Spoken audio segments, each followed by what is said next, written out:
Hi everyone, I'm Deb Keyes with Stampin' on the Hill. Thanks for joining me again for another Way Back Wednesday. Today's technique is from a long time ago. I want to call it the window frame technique, and I don't even remember how old this. I have a picture, but that I made these. I made one for my mom and one for my grandma, and now my mom has both of them, and she had them both displayed at Christmas when we were over there. And I thought, oh, that would be a great way back Wednesday technique to show. So here you go. I took a picture of it, and the picture has a little bit of glare on it, and I apologize for that, but um, let me just show you the picture so you can see. And the window frame is actually the image, and it's cut into quarters and then mounted. And I made this particular one for that, like, frame size. I think it was a 5x7 size frame. Could have been a 4x6. Yeah, maybe it was. I thought it would be fun to recreate this technique. And I pre-stamped a bunch of stuff so you didn't have to watch you could just see the actual technique itself. So let's jump right in. And today we're using the Inked and Tiled stamp set.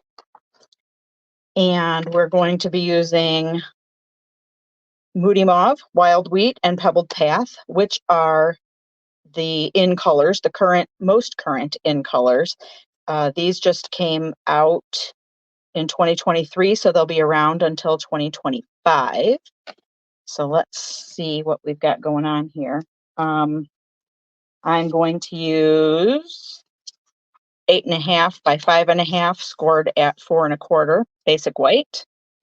And this is Moody Mauve, and I have used just the this flower image, and I inked it in Moody Mauve and just randomly stamped, so that kind of gives it a little bit of a watermark look.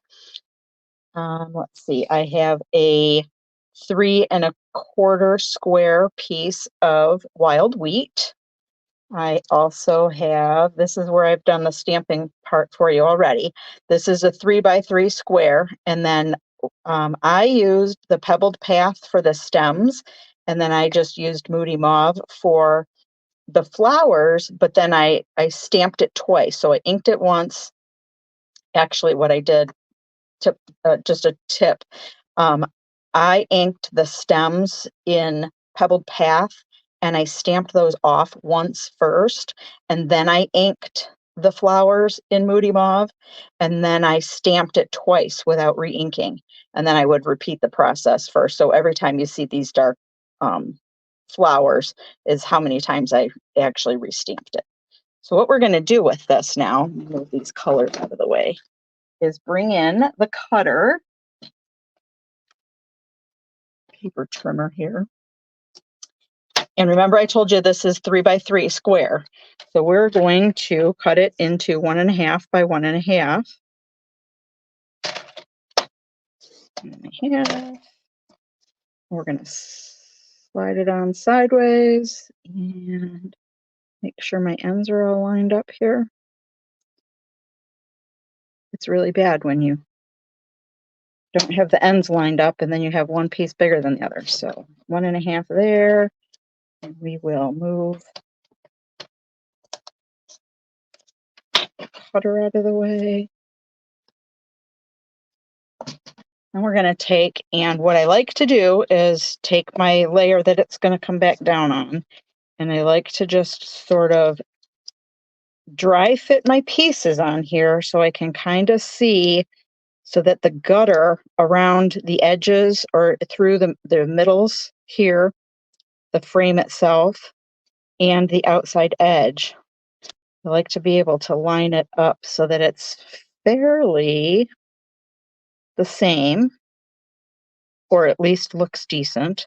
So if you dry fit it first, then my tip is to pick up one piece, one little square at a time.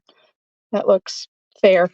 They're gonna wiggle a little bit, but if you pick up one at a time, it will help you. And again, I'm using just a little bit of glue.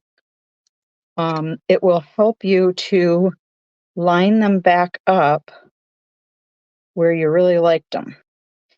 using liquid glue, of course, because that's my favorite in the first place, but also because it gives you a little bit of wiggle room when you set it back down. And I'm trying to line up these edges here and still keep a border along the bottom. And then we'll do the third one. I don't like to get too close to the edges with my glue because I don't like it to squish out. So this is about here. That looks good to me.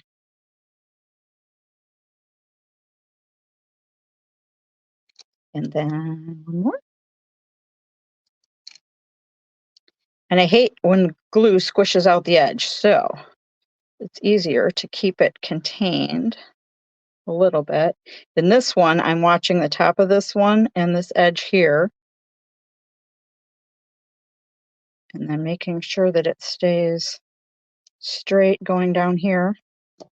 All right, so that's that. And with this one, well, let's finish gluing the rest of this together. I'm gonna glue little glue here and glue this to make sure that you have your card going the right direction was always helpful. And center this on there. And I'm going to use some Stampin' Dimensionals on the back.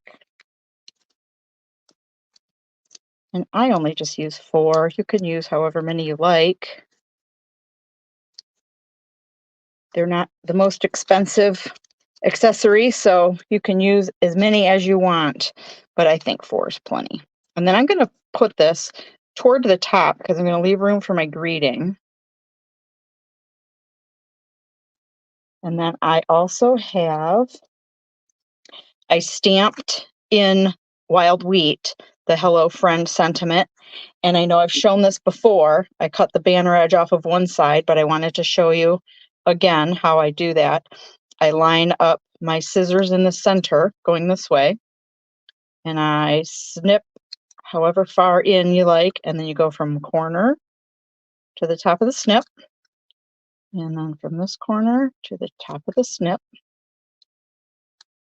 and there you go. And then for this one, I was just going to leave I thought it needed something behind it. So I just grabbed a piece of, I don't even know how big this is. It is about 1/4 of an inch. So I'm going to take my Hello Friend and I'm going to put a little glue here. I'm going to glue this to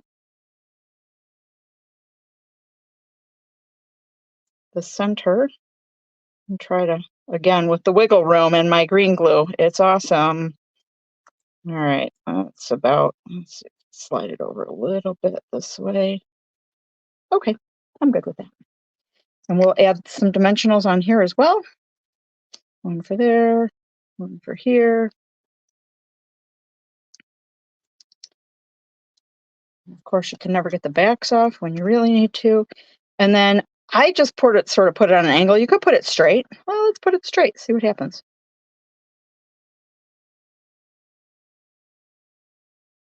Straighten it up, make sure I have the same amount of gap between the two there. There you go. Let me show you a couple others that I made with this. Using the same stamp set, I used the rest of the in colors. So I used the copper clay and the boho blue in this one as well. There's a little bit of the Wild Wheat in the ink there. Same technique with the stems and the flowers, and that's just using the same. Oh, in the background here, I used the folder that's called Layered Florals, and I thought that was cool. In this one, this is using, hold on, I have cheat sheets on the backs. This one's using Trusty Tools, the Trusty Tools bundle. So let me show you what that looks like a second. This has the Trusty Tools stamp set, and then this Trusty Tools dies that go with it, which are really cool. So I used this die here to create that pegboard background. Again, what are the colors I used? Blueberry bushel, crumb cake, pecan pie, basic gray, pretty peacock. And that's it. That's that one.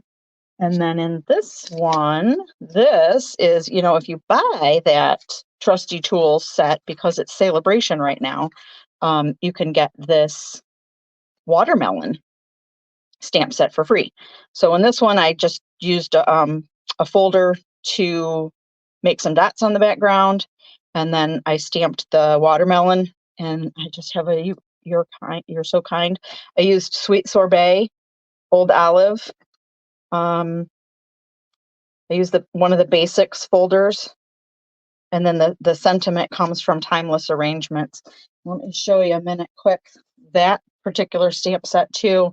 This one is watercolor melon, and this is a Celebration freebie. So when you order $50 worth of any product throughout either the mini new Mandy catalog or the general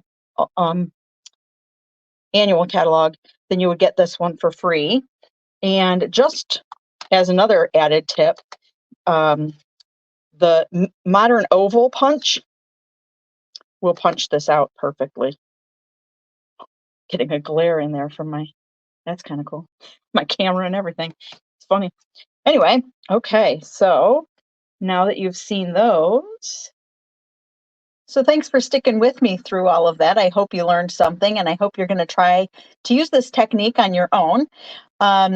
If you're watching the replay and some of the products that I used today are no longer available, please challenge yourself to use something else that you have in your stash. You can substitute anything. Also, don't forget to tune in. I throw a new video out every Wednesday. Next week is going to be at 7 o'clock. I'm going to go live, and I'm going to show how to make a couple of the projects that we made at the January in-person class. So be sure to tune in for that, or hopefully you can catch the replay on that too if you can't make it. Anyway, until next time, thanks for watching.